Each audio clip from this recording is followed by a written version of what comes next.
the world is now looking at us in horror. I am being approached by the international media. I am being approached by the local embassies on a daily basis. The world is now looking at Pakistan and asking questions that must be asked. Has Pakistan become a truly lawless state where only abductions are the law of the land? Abductions are being used as the tool to coerce, as the tool to cause voting to take place in the National Assembly and in the Senate. Everything else seems to have become irrelevant. Our legal system, our courts have become helpless. So the world now is wondering where Pakistan is headed. What has happened with our MNA, Member of the National Assembly, Khaja Shiraz, last night is yet another step in this dark night.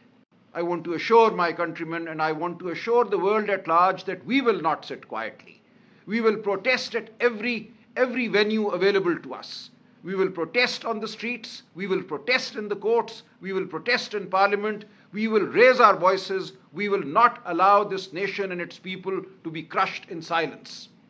So what has happened and what has just been described to you by my colleagues here, Chairman Gaur Sahab and Waqas Sahab, is horrifying.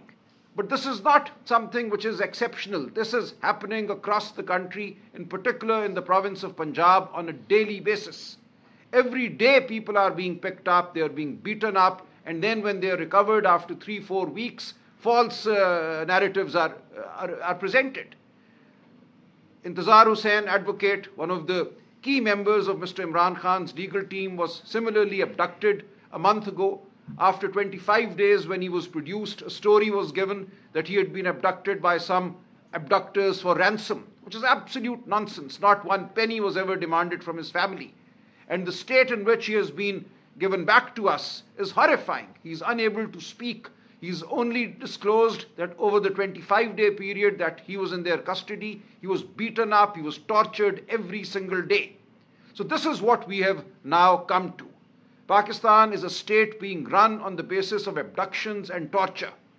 I call upon the world community to take notice of this. Pakistan is not living on an island away from the world. We have to call upon all democracy-loving, all people who care for human rights in the world to stand up in our support, in support of the ordinary people of Pakistan, in support of the Democrats of Pakistan. We seek decency, we seek rule of law, we seek basic human rights which are being denied to us today. So I would simply say that this is a moment when the world must wake up, must take notice of the disaster that is taking place in Pakistan. We have become a fascist state. We have become a state where nobody's honor, dignity, life and liberty are secure. So please take notice and help us and stand with us. We are raising our voices, we are fighting for our rights, and we want all decent people to stand with us.